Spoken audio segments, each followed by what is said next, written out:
Puji Tuhan, saudara-saudara, kita akan mendengarkan kembali kebenaran firman Tuhan. Tapi sebelumnya, mari kita berdoa terlebih dahulu. Tuhan Yesus, kami datang kepadamu. Hati kami bersyukur, berterima kasih karena Tuhan baik dalam hidup kami. Engkau Allah ditinggikan, Allah dimuliakan. Sekarang Tuhan, kami akan mendengarkan firman-Mu. Marilah Tuhan berbicara kepada kami. Tuhan tolong kami, supaya kami dapat mengerti firman Tuhan yang akan kami dengar. Terima kasih. Di dalam nama Tuhan Yesus Kristus kami sudah berdoa. Haleluya. Amin. Puji Tuhan. Saudara-saudara, malam hari ini saya mengajak kita semua untuk membuka Alkitab kita di dalam Roma pasal 10 ayat 11 sampai 13. Roma pasal 10 ayat 11 sampai dengan 13 saya akan bacakan buat kita semua.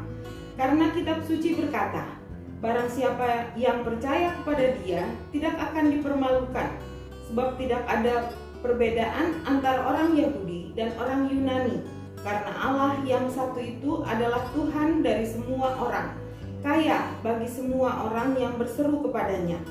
Sebab barang siapa yang berseru kepada nama Tuhan akan diselamatkan. Puji Tuhan, ayat-ayat ini saudara-saudara ditujukan kepada orang Yahudi dan orang Yunani.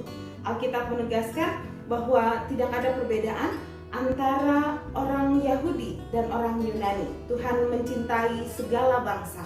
Tuhan mencintai semua orang, sebab Dia Tuhan bagi semua orang, baik orang Yahudi maupun orang Yunani, bagi semua orang yang berseru kepada nama Tuhan. Nah, bangsa Israel sebagai umat pilihan Tuhan, mereka selalu mengejar kebenaran karena melakukan hukum Taurat. Hal ini pasti mustahil, karena Alkitab katakan tidak ada seorang pun yang dapat melakukan hukum Taurat secara sempurna. Ayat 3 dari Roma 10 ini katakan, sebab oleh karena mereka tidak mengenal kebenaran Allah dan oleh karena mereka berusaha untuk mendirikan kebenaran mereka sendiri, maka mereka tidak takluk kepada kebenaran Allah. Orang Israel ditolak oleh Allah karena mereka tidak melakukan atau tidak mengenal kebenaran Allah. Mereka hanya memakai kebenaran diri sendiri saja. Itu alasan mengapa orang Israel ditolak oleh Allah, karena mereka tidak mau takluk, tidak mau tunduk kepada kebenaran Allah. Tetapi bangsa-bangsa lain yang telah mendapat kebenaran bukan karena melakukan hukum Taurat seperti kita sekarang ini, tetapi karena iman. Kita dibenarkan bukan karena melakukan hukum Taurat. Kita dibenarkan karena kita beriman, kita percaya kepada Tuhan Yesus Kristus. Nah, bangsa-bangsa lain ini dan juga kita tidak ditolak oleh Tuhan Yesus Kristus. Orang yang takluk, kita menaklukkan diri kepada kebenaran firman Tuhan, dan orang yang takluk itu juga tunduk kepada kebenaran firman Tuhan. Yohanes 17 ayat 17 katakan, firman-Mu adalah kebenaran Allah yang padanya kita harus menaklukkan diri kita, yang padanya kita harus tundukkan diri kita. Kebenaran Allah itu adalah firman Tuhan, adalah firman Allah. Jadi barang siapa, entah itu orang Yahudi atau orang Yunani, yang percaya dan tunduk kepada Tuhan Yesus dan firman-Nya, dia yang akan diselamatkan dan tidak akan dipermalukan. 1 Korintus 1 ayat 4 sampai 5 katakan, 1 Korintus 1 ayat 4 sampai 5 katakan, aku senantiasa mengucap syukur kepada Allahku karena kamu atas kasih karunia Allah yang dianugerahkannya kepada kamu dalam Kristus Yesus. Sebab di dalam Dia kamu telah menjadi kaya di dalam segala hal, dalam segala macam perkataan dan segala macam pengetahuan.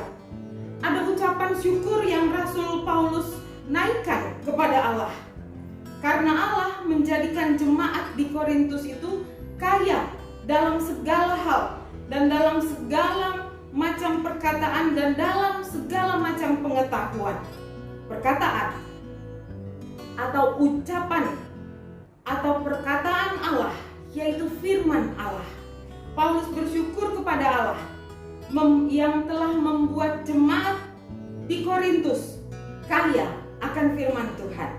Ada contoh-contoh orang-orang percaya yang takluk, yang menundukkan dirinya kepada firman Tuhan dan menyimpan firman itu di dalam hatinya, sehingga mereka mendapat satu upah dari Tuhan, sehingga mereka menjadi kaya kepada firman Tuhan. Kita akan melihat satu di antara sekian banyak contoh-contoh dari orang yang takluk atau yang tunduk kepada firman Tuhan.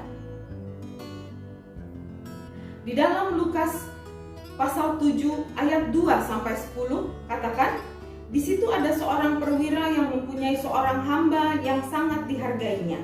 Hamba itu sedang sakit keras dan hampir mati. Ketika perwira itu mendengar tentang Yesus, ia menyuruh beberapa orang tua-tua Yahudi kepadanya untuk meminta supaya ia datang dan menyembuhkan hambanya. Mereka datang kepada Yesus dan dengan sangat mereka meminta pertolongannya. Katanya, ia layak engkau tolong, sebab ia mengasihi bangsa kita, dan dialah yang menanggung pembangunan rumah ibadat kami. Lalu Yesus pergi bersama-sama dengan mereka. Ketika ia tidak jauh lagi dari rumah perwira itu menyuruh sahabat-sahabatnya untuk mengatakan kepadanya, Tuan, janganlah bersusah-susah, sebab aku tidak layak menerima Tuan di dalam rumahku. Sebab itu aku juga menganggap diriku tidak layak untuk datang kepadamu. Tetapi katakan saja sepatah kata, maka hambaku itu akan sembuh.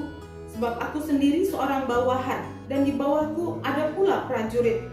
Jika aku berkata kepada salah seorang prajurit itu pergi, maka ia akan pergi.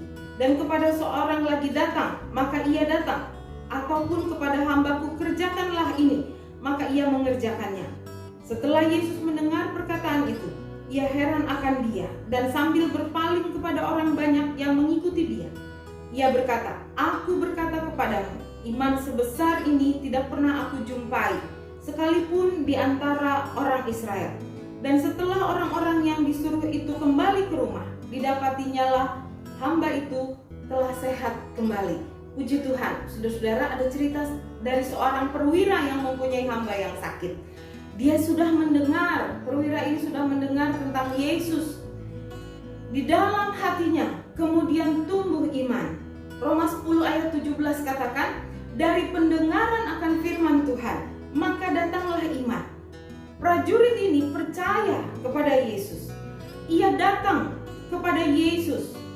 Dari mulutnya timbul satu pengakuan bahwa Allah sanggup, Tuhan Yesus sanggup untuk menyembuhkan hambanya yang sedang sakit itu. Dan ia tunduk kepada firman. Ia tunduk kepada apa yang Tuhan akan lakukan, apa yang Tuhan akan ucapkan. Dia katakan, Tuhan tidak perlu datang ke rumahnya, hanya ucapkan satu patah kata saja, maka hambaku akan sembuh. Apa yang dia alami dari apa yang sudah dibuatnya, ia mendapat mujizat. Hamba yang sakit, yang dibawa atau dia minta untuk Tuhan Yesus sembuhkan, hamba yang sakit itu kemudian disembuhkan. Firman Allah adalah firman yang penuh dengan kuasa, dan cara kerja Allah masih tetap sama dulu dan sekarang. Dia masih bekerja melalui firman-Nya. Kalau kita membawa diri kita tunduk taat kepada firman Tuhan, maka kita akan alami pembelaan Tuhan, maka kita akan alami mujizat-mujizat Tuhan, maka kita akan alami perkara-perkara heran Tuhan kerjakan bagi kita. Asal saja kita mempunyai hati yang mau taat, yang mau tunduk, yang mau takluk kepada firman Tuhan. Saudara-saudara, hari-hari ini apa yang menjadi pergumulan saudara? Mungkin ada, mungkin bukan saudara alami pribadi, tetapi ada saudara-saudara yang lain, keluarga yang lain, teman dekat, sahabat, atau siapapun juga yang memberatkan hati saudara. Bawa itu kepada Tuhan. Asal kita mau taat, tunduk kepada firman Tuhan, maka Allah akan mengerjakan mengerjakan mujizatnya bagi kita. Puji Tuhan, kita tundukkan kepala, kita berdoa kepada Tuhan. Tuhan Yesus, kami datang kepadamu, hati kami bersyukur, berterima kasih. Ada jalan keselamatan yang Tuhan berikan kepada kami.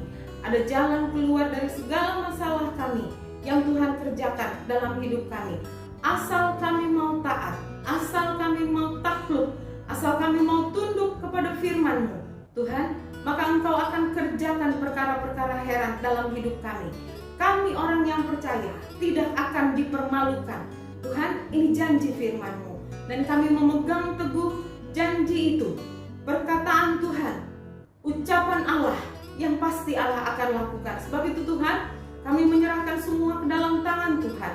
Kami menyerahkan anak-anak Tuhan, mungkin ada di antara mereka yang sakit ya Tuhan Yesus. Saat ini Tuhan, Engkau ulurkan tangan-Mu, menjamah, menyembuhkan mereka, menolong mereka. Dan nama Tuhan dipuji, dibesarkan sampai selamanya. Terima kasih ya Tuhan, kami serahkan semua ke dalam tangan-Mu. Di dalam nama Tuhan Yesus Kristus kami sudah berdoa. Haleluya, amin.